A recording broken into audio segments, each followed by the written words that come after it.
Jeremias 2.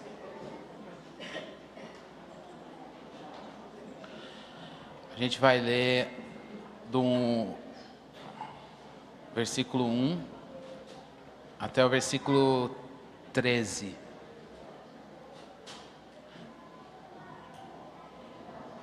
Todos acharam?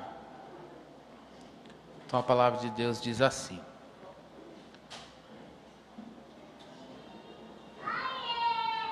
Oh yeah!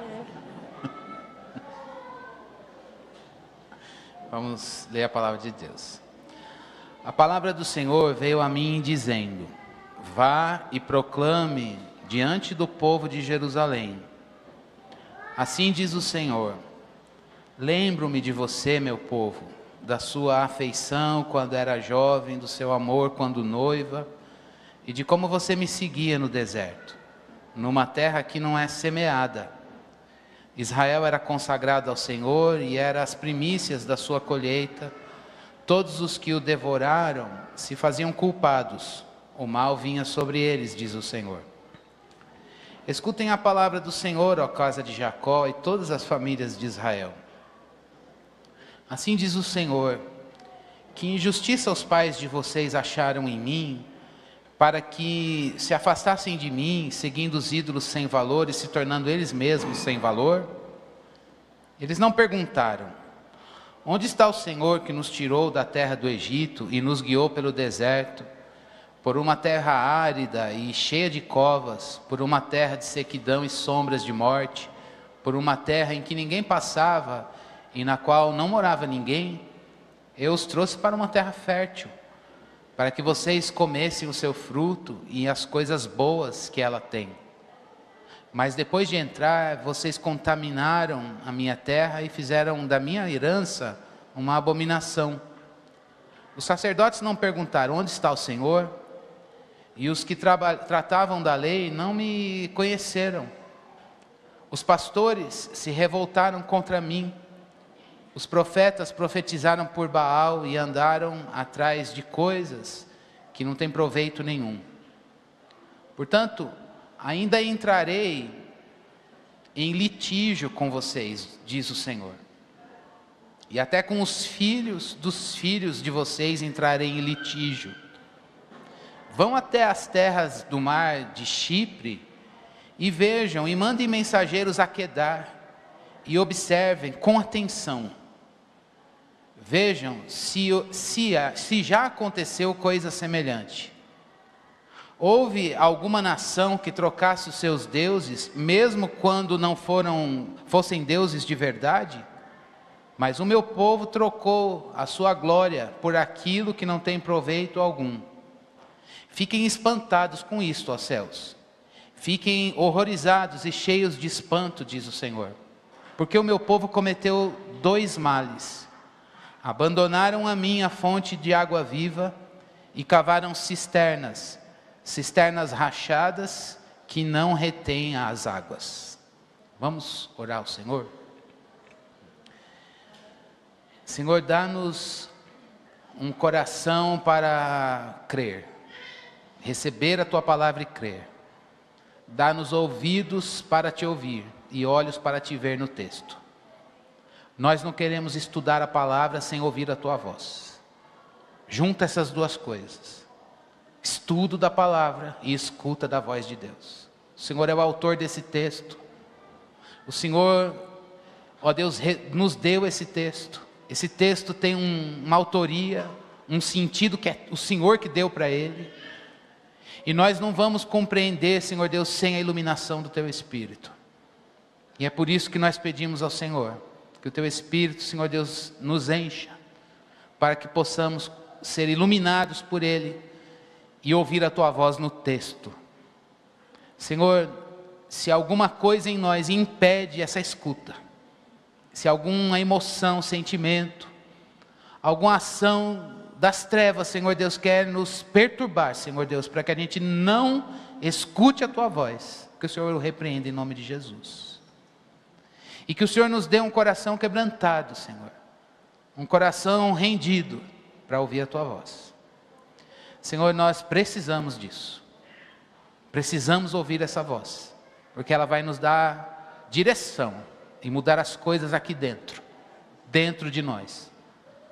Fala, Senhor, nós teus servos te ouvimos. Oramos em nome de Jesus. Amém. Amém. Irmãos, nesta manhã, nós vamos meditar nesse texto mais especificamente na parte do versículo 13, que foi o último versículo que a gente leu. Mas eu quero pedir muito a sua atenção, muito. Porque esse texto, ele fala de uma metáfora do casamento. Metáfora do casamento de Deus com seu povo. Então, o povo de Deus, no Antigo Testamento, está representado numa noiva, e Deus de Israel, representado no marido, no noivo. E Deus está olhando como marido, noivo, para o seu povo, e se dirigindo a eles nessa perspectiva de uma aliança, de um relacionamento pactual, uma perspectiva de uma relação matrimonial. Deus se serve de recursos da linguagem para se revelar a nós. E ele usou essa metáfora, uma imagem de um noivo e uma noiva, um casamento, esse cenário, e ele está dizendo, olha, é assim que vocês estão se comportando, para que nessa revelação, Deus acomodou a revelação na linguagem humana para se fazer claro. E nesse cenário matrimonial, nessa imagem, nesse contexto, Deus, ele fala da perspectiva dele, e ele usa muito essa ideia da aliança, dizendo, bom, eu entrei em aliança com vocês, eu a disponibilizei, preparei toda a estrutura para que a aliança pudesse acontecer, e eu continuo na mesma posição, na mesma devoção, no mesmo amor, na mesma entrega a essa relação. Por outro lado, a aliança é um acordo de partes, né? A parte que é a noiva, não. O relacionamento existe, porque Deus não desiste da sua aliança. Mas a parte que entrou em pacto, permanece no relacionamento, mas não com a mesma postura.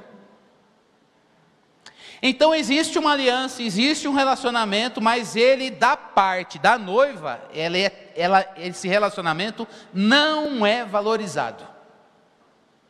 E Deus, de uma maneira muito honesta, ele vem dizer, é assim que eu estou, em aliança, com uma noiva que não vê valor nela. E aí, Deus quer falar com a gente à luz dessa imagem. Nesse episódio da história do povo dele no Antigo Testamento. Tente, como Deus usou linguagem figurada, tente se colocar no lugar do noivo aí, olhando a apatia, desprezo e infidelidade da noiva, e ele dizendo, esse relacionamento continua porque ele é mantenedor da aliança. E aí ele vem honestamente dizer para o povo. E aí eu queria que a gente pensasse hoje, que muitas vezes a gente pode estar em situações, em alianças, em relacionamentos com Deus, primeiramente. Pensemos no nosso relacionamento com Ele, porque esse texto fala do nosso relacionamento com Deus dessa maneira. Não da parte dele, porque ele permanece o mesmo, ele é fiel a si mesmo, ele não muda. Mas pode ser que eu e você, a gente esteja num relacionamento e a gente não viva mais vigor nele, mas continue. Eu não sei se você já passou por isso, ou se você está assim hoje. Eu estou num relacionamento, mas não tenho vigor, mas não saí dele. A pergunta é como continuar. É difícil quando uma coisa é feita com plenitude, e a gente continuar naquilo que é feito, gerado, pensado para a plenitude, para fervor e vigor, e a gente não perceber mais essa água viva pulsante. Pode ser que no seu relacionamento com Deus você esteja assim, Deus, eu sei que o Senhor é fiel, mas eu não sou mais a noiva que eu fui um dia. Mas eu estou nesse relacionamento, mas para mim ele perdeu o valor. E eu não tenho poder de reavivá-lo. Estou entregue às minhas vulnerabilidades, paixões, tendências e inclinações. Talvez, quando o nosso relacionamento, não talvez, mas quando o nosso relacionamento com Deus está assim, irmãos, pode ter certeza que é matemático, a coisa é matemática. Automaticamente, a fonte provedora dos nossos relacionamentos, se isso está abalado, os nossos relacionamentos horizontais, nas dinâmicas das relações interpessoais, não estou falando só de marido e mulher, mas relacionamento com o trabalho, relacionamento com o ministério, relacionamento com todas as coisas aqui, sentem esse baque. Sentem essa pancada, dizendo, meu Deus, eu estou no relacionamento, mas eu não tenho vigor, e ele está sem valor, mas eu estou nele. Nesta manhã, ai meu Deus, peraí, quase que eu chuto a guitarra. Pode puxar, vou puxar um pouquinho. Onde que segura esse negócio, Jesus? Não quero perder. Aí, tá vendo? A pessoa errada no lugar errado, fazendo a coisa errada. Tá vendo? Cada um no seu dom. Então, quem sabe usar o baixo, cuida do baixo. Irmãos, nessa manhã, Deus, Ele quer invadir o tempo e o espaço do seu coração e do meu, para dizer que Ele pode fazer brotar água viva daquilo que um dia jorrou e hoje não mais. Que a gente responda com fé. Antes da gente pensar, tem duas lições nesse texto. Uma é triste, uma é como era e como ficou. A gente vai ver o cenário deplorável. Vamos pensar na situação aqui. O povo de Deus está dizendo, rememorando com eles, na pena do profeta, quando Deus os libertou do Egito e peregrinou com eles em direção a Canaã pelo deserto.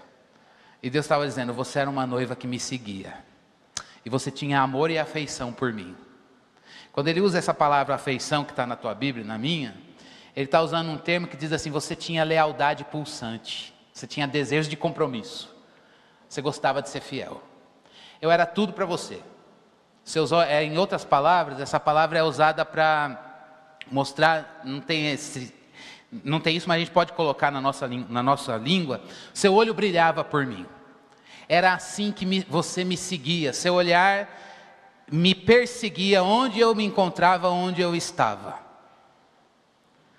E aí Deus começa a memorar e dizendo assim, poxa, você perdeu, eu perdi esse brilho diante dos seus olhos. Hoje você passou a seguir outros.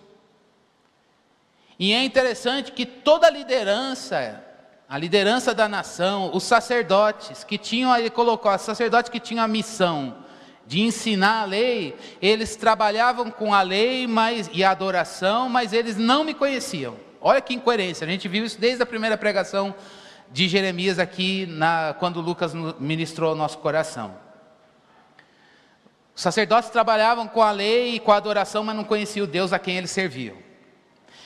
Os governantes, que estão chamados aqui de pastores, que foram postos por Deus para serem uma expressão da liderança e do governo dele, estavam ali seguindo o seu próprio projeto.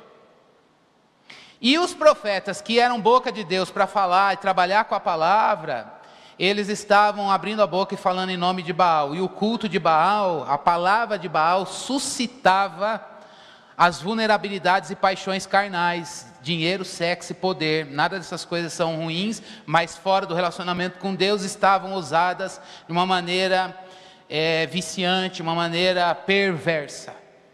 Deus olhava tudo isso e dizia, meu Deus não, a gente disse, Deus olhava tudo isso e dizia, vocês me seguiram e hoje vocês estão assim. E aí ele usa dois extremos geográficos, Chipre e Quedar, você viu aí, né?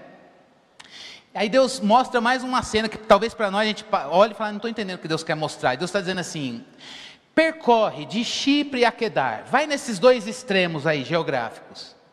Você vai ver um monte de outras nações com seus deuses e cultos e tudo, e o relacionamento deles acontecendo. Vê se eles fazem o que você fez. Vê se eles trocaram a divindade deles, que são falsos deuses, mas vê se eles corromperam esse casamento. Não, mas vocês sim. Sai pregando, sai anunciando, sai investigando aí de Kedar a Chipre. Vê se você encontra uma atitude como essa. Não, mas em Israel sim.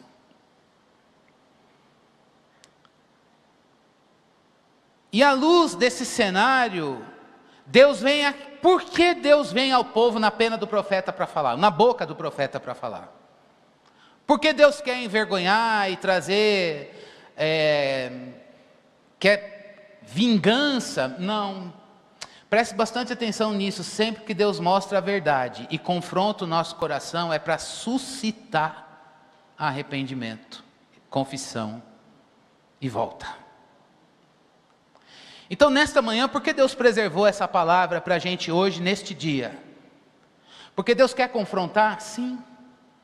Mas você não precisa ter medo do confronto. A palavra confronto traz uma ideia de fight, né, de luta. Mas Deus não vem em confronto, embora Ele seja firme em resistir, ou fazer frente ao pecado que talvez esteja na minha vida e na tua vida. Mas Deus não faz isso despido de amor, graça, misericórdia e da sua santidade. Para suscitar no seu coração e no meu coração uma resposta de quebrantamento, de humilhação e de arrependimento e dizer, eu quero voltar onde eu caí. Então eu quero que você visite agora, antes da gente pensar nesses 2 pontos, eu quero que você visite agora as coisas que Deus colocou na sua vida, seja do relacionamento com Ele, ou do relacionamento horizontal, de uma maneira muito honesta. Eu já fiz isso nessa semana, então bebi o cálice amargo. Em que você diz, está tudo certo, eu continuo, mas não tem valor. Eu quero que a gente seja honesto diante de Deus em confissão, e dizer, Deus, eu estou em coisas que são tuas, e eu não estou autorizado a sair, eu não vou sair, mas elas não são mais como foram. E eu estou vagueando. A resposta de Deus para isso Ele não criou para que fosse assim. E a palavra de Deus para mim e para você, eu estou trazendo o fim do sermão no começo. Volte, porque Ele quer trazer mananciais de água viva, onde não existem mais. E talvez a nossa resposta seja, mas você não está na minha pele, você não está passando pelo que eu estou passando, ou depois de tanto entulho, ainda pode brotar água viva disso aqui? Pode. Pode por causa dele. Então vamos pensar nessa mudança, nessa troca horrenda que o povo fez. De Deus, a fonte de água viva, por uma cisterna rachada, que não retém água. Em Israel, você tinha 3 referências de água corrente. A primeira delas era a fonte que sai do manancial. Então, se você olhar a geografia, eles tinham neve lá no norte, e ela derretia, e aquilo fazia os córregos, e fluía por toda a extensão da Palestina. Ainda é assim. Então, a primeira referência de água na Palestina é uma água corrente que sai da nascente e forma os córregos. A segunda referência era a água subterrânea, como a gente vê em João 4, com a mulher. Essa água que corre, ela vai e forma o aquífero, e você cava o poço, o veio da água está lá. Então o povo usava isso para essa água, que é uma água pura, corrente e preservada, e também bebiam assim. Mas também tinham as águas do escoamento, que eram aquelas da prevenção ou da providência divina não, mas da atitude providente do homem, de dizer, olha, eu vou estocar água, mas como que eu vou estocar água para uso doméstico? Eu preciso construir uma cisterna. Cisterna era um buraco, cavado numa pedra araucária, e eles revestiam o que para nós seria o gesso, mas um gesso impermeável, material químico do cal, a célula ajuda, e eu sei que não é impermeável. O ponto é, quando você não vigiava a sua cisterna e ela rachava, a água escoava e ficava lodo, e o lodo trazia o quê? Bicho. Olha a metáfora que Deus está dizendo, vocês têm um riacho que sai da nascente, vocês têm águas puras no subterrâneo, e vocês trocaram tudo isso por uma cisterna rachada. Vocês trocaram essa abundância, essa beleza, e ele está dizendo que esse era o relacionamento pactual que ele deu para o povo, e hoje vocês se acomodaram. Então, dizendo que um lodo que cheira mal e que tem poluição e cheio de bicho, estão dizendo que isso é água viva. E não é. Deus quis mostrar para eles essa troca ridícula e que o pecado faz com a gente. Então vamos pensar primeiro como era essa vida na água viva. Versículo 2 e versículo 3. Quero ler de novo. Lembro-me de você, meu povo, da sua afeição quando era jovem, do seu amor quando noivo, e de como você me seguia no deserto, numa terra que não é semeada. Israel era consagrado ao Senhor, era as primícias da sua colheita, e todos os que o devoraram se faziam culpados e o mal vinha sobre eles, diz o Senhor. Nesses versículos a gente vê o cenário que Deus está dizendo, como era bom esse relacionamento. Era um relacionamento marcado, olha, interessante, primeiro ponto aqui, eles tinham fidelidade e vida pulsante, onde, gente? No deserto. Deserto é a terra mais infrutífera, não é lugar de ter, é uma terra seca, e Deus está dizendo, num lugar infrutífero, vocês desfrutaram comunhão e relacionamento pactual.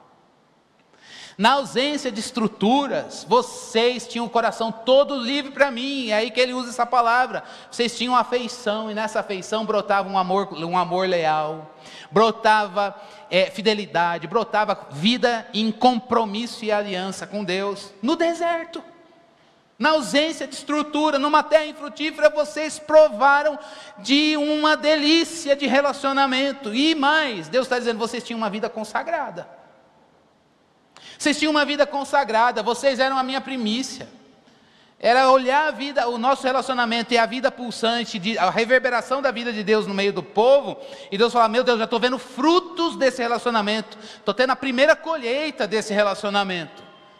O que é essa vida consagrada? A gente separa tudo que a gente tem para cumprir, para realizar, a nossa existência é para cumprir o propósito do Senhor, tudo é para Ele.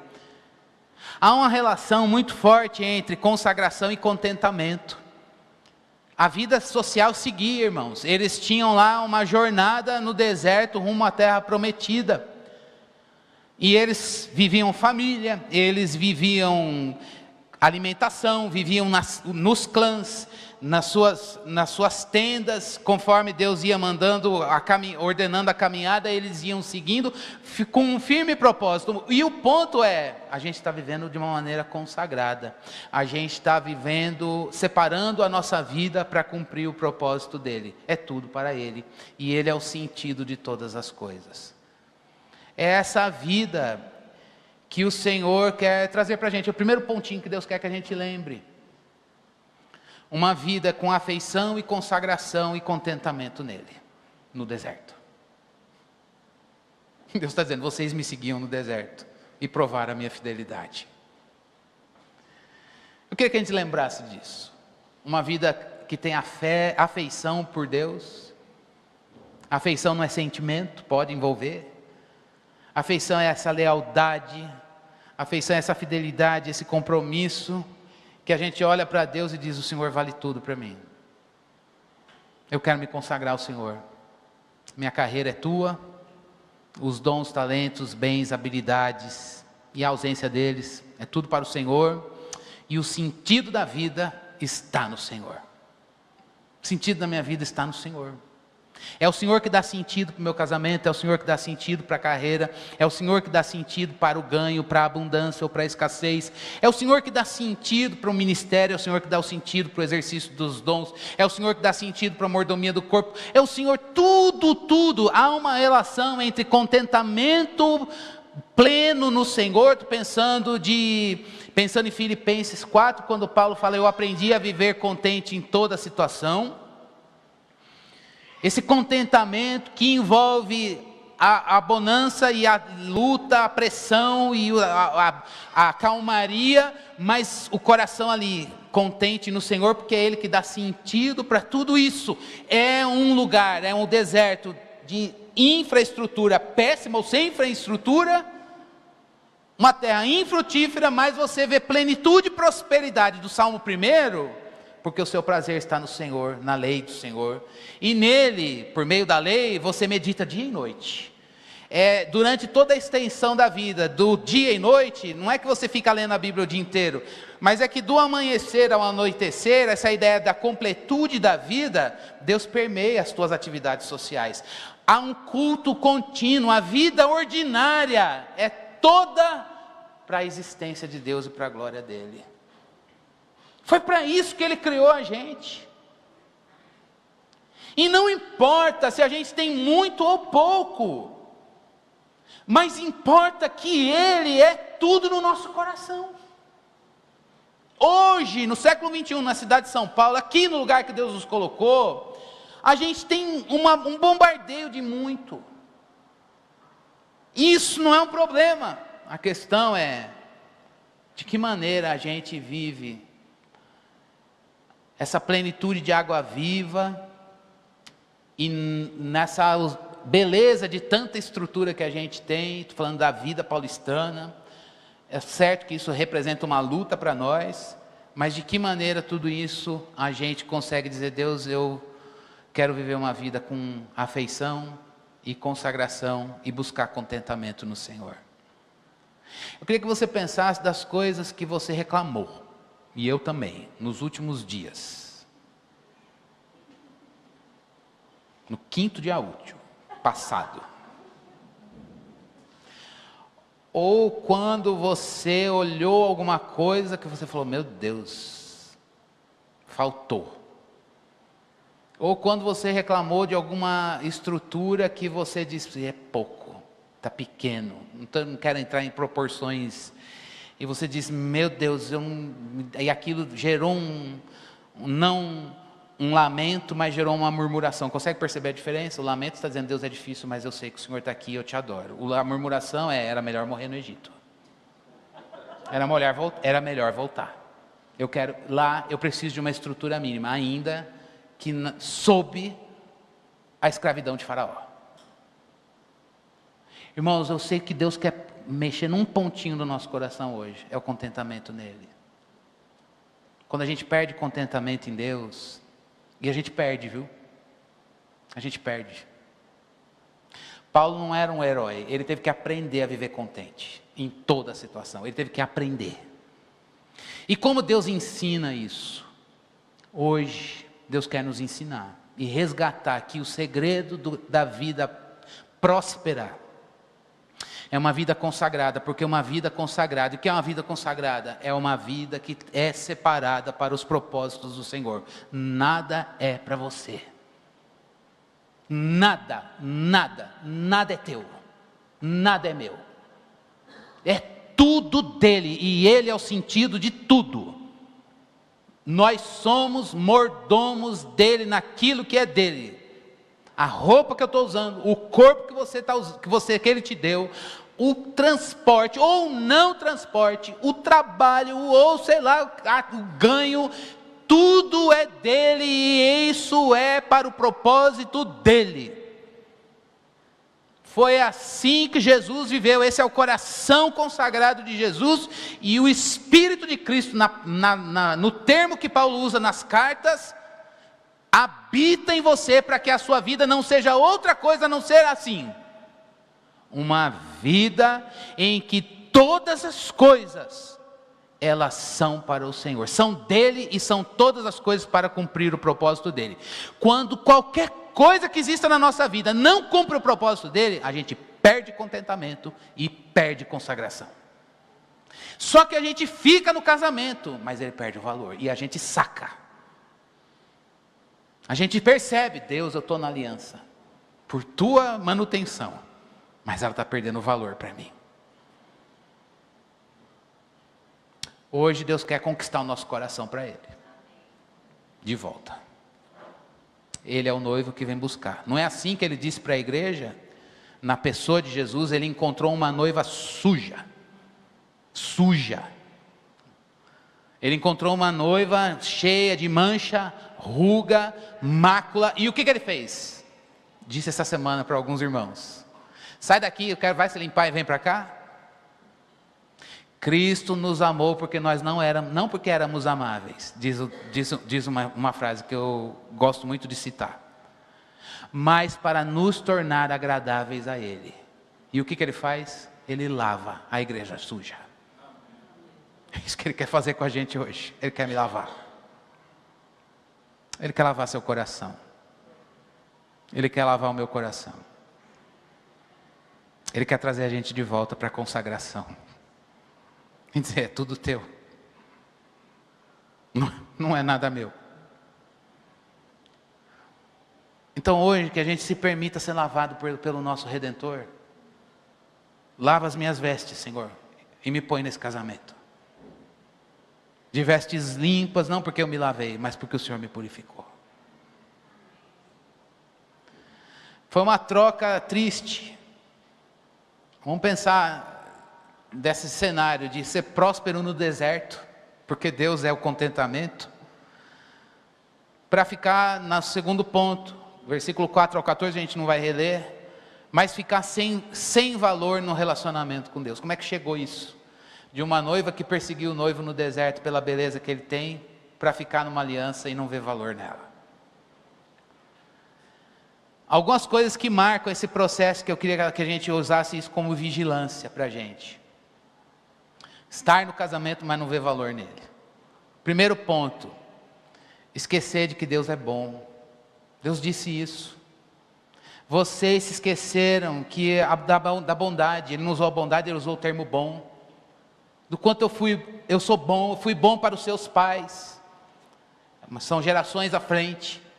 Vocês se esqueceram disso. Esquecer do caráter de Deus. Esquecer dos absolutos no ser divino. E como que a gente esquece, irmãos? Sabe como a gente esquece? Não é exercício da memória, quando a gente perde a referência da Bíblia. Quando a gente abandona a palavra. Quando a gente esquece de ir ao texto e ouvir Deus no texto. Quando a gente esquece de que a gente precisa se alimentar de Deus aqui, e a gente perde Deus da referência de como Ele se revelou, e aí a gente vai se munindo de outras Bíblias, a Bíblia da cultura, a Bíblia dos valores do mundo, a Bíblia do nosso coração, que está aqui, concorre o tempo inteiro com a palavra, e a gente vai baixando a guarda para aquilo que Deus disse, e a gente vai se esquecendo de Deus. Segunda coisa que permitiu esse cenário de ficar num relacionamento com Deus, mas não ver valor nele, é porque permitiu, quando você baixa a guarda na palavra, você permitiu infiltrações. Deus disse, olha, vocês permitiram que coisas fossem se infiltrando nesse relacionamento.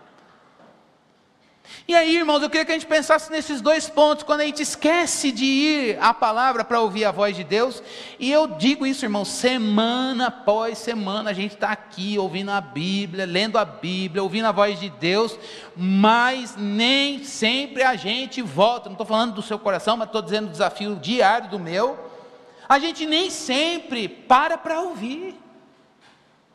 Há uma diferença, irmãos, em estudar a palavra e ouvir Deus, a voz de Deus no texto. Tem gente, eu vivo na academia, já usei esse exemplo, conheço pessoas que estudam a palavra, são bons de Bíblia, mas não conseguem ouvir a voz de Deus no texto. Estão entendendo isso? Eu posso falar aqui hoje e não ouvir a voz de Deus. Você pode ouvir a palavra hoje, estudar a palavra e não ouvir a voz de Deus. A escuta envolve entranhas e envolve dizer, eu paro tudo para ouvir os ensinamentos, como fez a Maria. Eu vou parar essa cena de terror que está aqui em casa, eu vou parar esse assédio do mal, não que a gente tenha domínio sobre as trevas, mas o Senhor tem, mas discernir que a gente está sendo assediado pelo mal, pelo tentador, com ciladas e armadilhas, como diz Efésios 6,10 em diante. A gente discernir, eu vou parar isso para ouvir. Eu vou parar para ouvir, porque eu não quero me esquecer. Porque se a gente se esquecer, a gente vai permitir infiltrações na vida. E quando ocorrem essas infiltrações, Baal entra. E quando Baal entra, a gente vê, olha o cenário que ele diz. Na Bíblia, a criação é testemunha das coisas que Deus faz. Ele está dizendo, os céus, dá um brado aí, não tem esse termo no texto, mas dá uma expressão aí, natureza, de que a terra que foi, olha irmãos, olha a cena, a terra que um dia foi prometida e foi dada como terra que mana leite e mel, terra da promessa, hoje tem o que lá? Altares erigidos a Baal, serviço a ele. Ele está dizendo, gente, vocês não percebem isso não? Que um dia, um lugar que era culto contínuo e a presença de Deus era ambulante, ela reverberava na vida social, hoje ela virou um lugar de culto a Baal.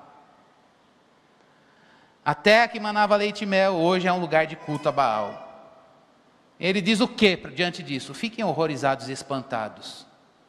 Fiquem horrorizados e espantados. Deus quer que a gente fique horrorizado e espantado, para que a gente possa responder a esse confronto dizendo, eu tenho saudade, e eu quero que o Senhor volte a ser a minha fonte de água viva. Eu queria trazer, já trouxe essa aplicação no início, disse isso, mas eu queria retomá-la aqui, para a gente finalizar e orar. Se um dia o seu relacionamento com Deus, ele já foi melhor, e você acha que é da ordem da passagem do tempo, as coisas irem se acomodando, esse texto está dizendo, você caiu do cavalo. Não. As coisas têm que ficar melhor com a passagem do tempo, inclusive com as provas, lutas e tribulações. E se um dia você olha e diz, eu já fui mais vigoroso, fervoroso, as coisas já pulsaram mais no meu coração, acho que Deus hoje se esqueceu de mim. Como que a gente leu hoje na abertura do culto? Vocês acham que eu gravei vocês na palma das minhas mãos e uma mãe se esqueceu do seu filho? Pode até acontecer, mas eu não vou me esquecer de vocês. Não por causa da gente, mas por causa do Filho dele, Redentor. Aquela obra da cruz colocou a gente para sempre no Santo dos Santos, na presença dele. E esse sacrifício, ele é eterno e ele é eficaz. O que Deus tem, irmãos, é o padrão da consagração e do fervor de Jesus para mim e para você. Deus não tem o padrão dos avivalistas na história do cristianismo, na era moderna. Deus também não tem você na sua melhor versão de crente, desde que você se converteu. Deus tem o fervor de Jesus. E quem é que traz esse fervor de Jesus para o seu coração? O Espírito Santo, porque ele foi enviado, ele habita em você. E o Espírito Santo, eu gosto dessa palavra, ele faz inputs ao longo da vida cristã, para trazer mais de Jesus. Só que esses inputs precisam ser conscientemente buscados em oração. E aí eu quero aplicar o sermão de hoje para isso. Ninguém aqui está autorizado a não buscar o Espírito Santo e dizer, eu quero um coração fervoroso, como é o de Jesus. Eu falo, Deus, como o Senhor nivela por Jesus? Ele nivela. Mas Ele não nivela por Jesus só. Ele diz, você não chega aqui. Mas eu sou Deus, trino, triuno.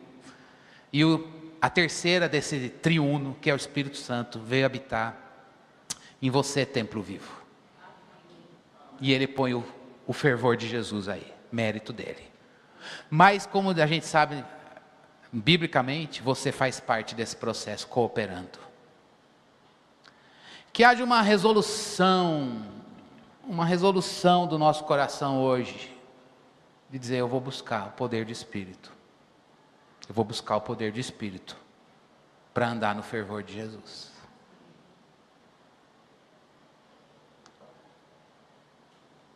O tempo bom da vida cristã não precisa estar no passado, irmãos. O tempo bom da operação, dos méritos de Jesus, da graça e dos dons do Espírito na tua vida não precisa estar no passado. Ele não quer isso. Ele quer para hoje. E o Espírito de Deus foi enviado e habita em você. E a palavra está dada. É o que a gente precisa. O que você vai responder diante de Deus com a sua palavra? Não sei, mas Ele veio nos confrontar hoje. E eu vou dizer para você, se o seu relacionamento no trabalho está uma tristeza, que você não consegue mais encontrar vigor lá, porque perdeu o sentido de propósito, Deus não te tira, isso tem que ficar. Se o seu casamento está assim, relacionamento com as pessoas da sua família, relacionamento com a mordomia do corpo, então com você mesmo, relacionamento com seus filhos, com seus pares, com seus superiores, na família, na dinâmica, no contexto em que Deus falou, e você quer uma bênção no casamento, você quer uma bênção no trabalho, você quer uma bênção no ministério, você quer que Deus abra uma porta, eu não estou ironizando, e Ele abre. Você quer que Deus abra uma porta aqui, você quer que Deus faça um escape lá, e que você quer um livramento ali, você quer um milagre não sei aonde, Ele faz tudo isso. Mas eu vou dizer para você, Ele não quer só abrir uma porta. Ele não quer só abrir uma porta e falar, toma, receba a bênção. O que Deus quer da gente hoje, gente, é que a gente volte para Ele dizendo, Deus, o Senhor deu escape, abriu uma porta, sobretudo, o Senhor alinhou meu coração novamente com o teu. Portanto, irmãos, chega da gente ficar dando volta e dizendo, eu estou vivendo sem contentamento, sem contentamento, sem contentamento, sem contentamento. Não, Deus não quer isso da gente, isso é pecado. E Deus está entregue à sua obra, para avivar o nosso coração, de volta para Ele. Que o pastor Jesus, que está aqui, encontre um coração disponível, pode pegar meu coração, quebranta ele, humilha ele, e põe ele novamente, para te perseguir, ainda que seja no deserto. Não sei se você já teve isso, de dizer os piores momentos da sua vida foram os melhores momentos de maior consagração, em que você buscou mais, dependeu de Deus, viu o valor nele. Deus não precisa colocar a gente no deserto para que isso aconteça. É certo que Ele fez isso com o povo dele, e em situações de deserto a gente aguçou a nossa escuta da voz dele, e estreitamos os laços de comunhão. Mas, irmãos, pode ser que a gente esteja na terra prometida, uma terra que mana leite e mel, e ali a gente pode viver culto contínuo e dizer, bendito o Senhor, por tão grande livramento do Egito, que nos guiou no deserto em prosperidade, e nos deu essa terra por herança. Que hoje a gente volte e diga, Senhor, minha vida está um caos, tudo perdeu sentido, eu não consigo ficar em aliança sem valor, mas eu não posso sair, não posso abandonar a carreira, não posso sair do casamento, mas eu não quero que ele fique do jeito que está. E talvez você esteja aqui pedindo uma bênção para o teu casamento, para o teu trabalho, para as tuas coisas, e fala, Deus, o Senhor não faz, o Senhor não abre a porta, não abre o escape, tem irmão pedindo, se nem pediu, o Senhor já deu, o teu testemunho, eu aqui, tempo, a mesma coisa, meu irmão, esquece o teu casamento, esquece a porta que não abriu, não pensa no escape, e volta o teu olhar para o céu, e diga, Senhor, eu estou aqui, o Senhor é a fonte da água viva, o meu coração precisa ser desentulhado. E isso o Senhor quer fazer. Vamos orar?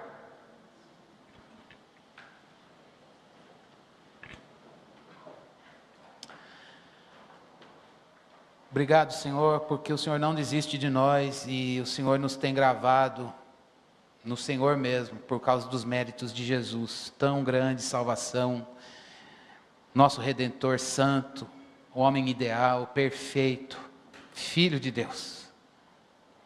Obrigado porque o Senhor enviou Jesus, e o Senhor e o Filho enviaram o Espírito para morar em nós e nos levar a Jesus, nos trazer Jesus o Filho a nós.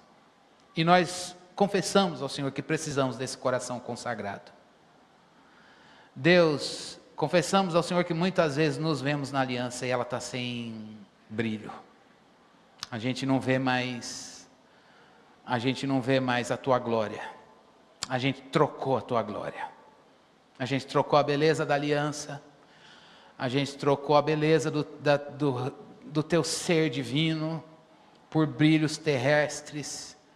Porque nos esquecemos da tua palavra e permitimos que infiltrações chegassem na casa. Deus, o Senhor veio a nós num confronto hoje, um confronto duro, mas gostoso, Deus.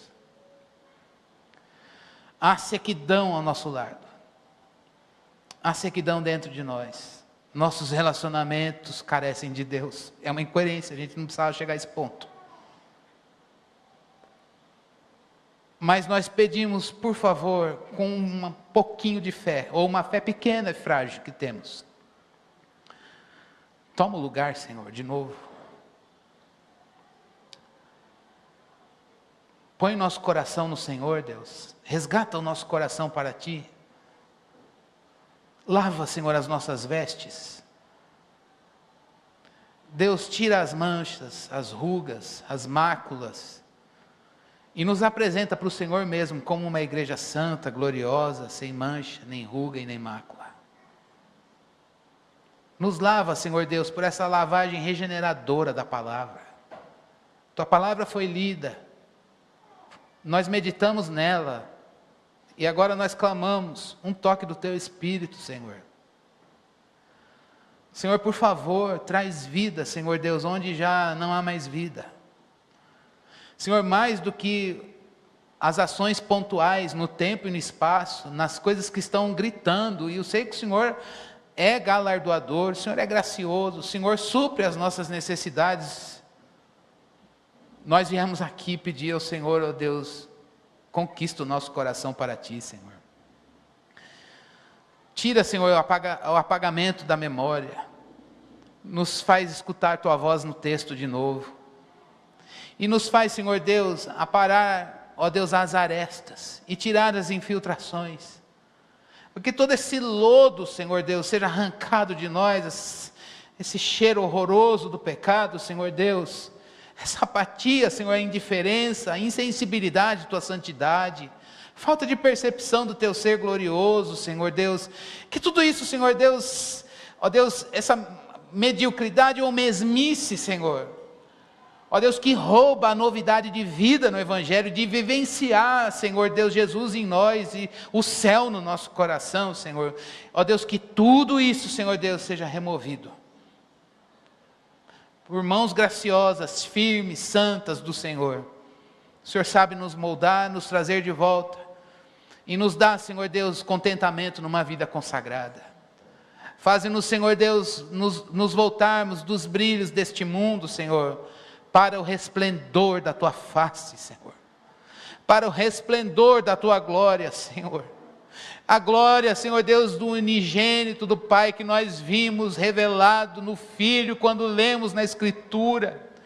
Que um dia, quando alguém pregou para nós, ou que na infância, adolescência, juventude, vida adulta, dia após dia, na escola bíblica, na evangelização, nos cultos, nos cânticos, a gente foi ouvindo, e o Espírito Santo foi se servindo dessas porções da Bíblia, e nos convencendo do pecado, da justiça e do juízo, e tudo isso foi, ó Deus, nos aproximando aos pés da cruz, e lá nós encontramos vida verdadeira, Senhor Deus. Se nós nos esquecemos desse lugar de delícias que é estar aos pés da cruz do nosso Redentor, e ver, Senhor Deus, se ver lavados, remidos pelo sangue dele, ó Deus, e essa tão grande salvação, essa bênção, Senhor Deus, que nos trouxe, Senhor Deus, libertação de nós mesmos, libertação de um coração egoísta, egocêntrico, uma vida de culto a si mesmo,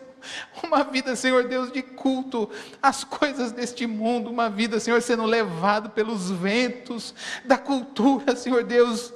Deus, nesta manhã, nós nos curvamos diante do Senhor para Te dizer: põe o nosso coração em Ti, Senhor, e devolve a alegria da salvação.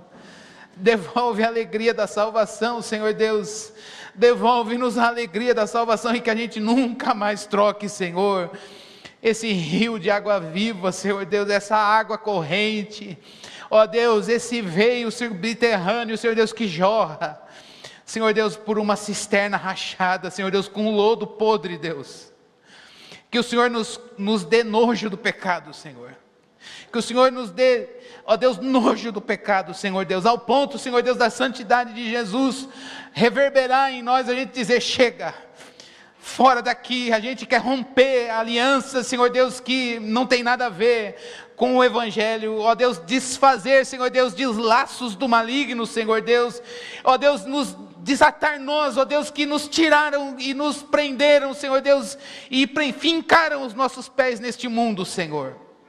Nós pedimos, dá-nos um coração livre para te amar, Senhor. Dá-nos um coração livre para te adorar, Senhor. Dá-nos um coração liberto, Deus. Um coração livre para te adorar sobre tudo, sobre todas as coisas, Senhor Deus. E ao ponto do Senhor ser o nosso tudo. O Senhor ser o nosso tudo, Deus. O Senhor ser a razão do nosso viver, Deus. A gente quer voltar, Senhor Deus, da nossa vida para o Senhor. Faz-nos voltar para ti, Senhor. Faz, Senhor Deus, resplandecer o teu rosto na nossa vida, Senhor. Vem e visita esta vinha, Senhor Deus, como disse o salmista. Vem, Senhor, e visita esta vinha, Senhor Deus, e dá-nos o vigor, a vitalidade, Senhor Deus, de uma vida dedicada ao Senhor. Faz isso, Deus. Somos do Senhor. Acessa a nossa vida, Senhor, e nos traz de volta para ti, em nome de Jesus. Amém.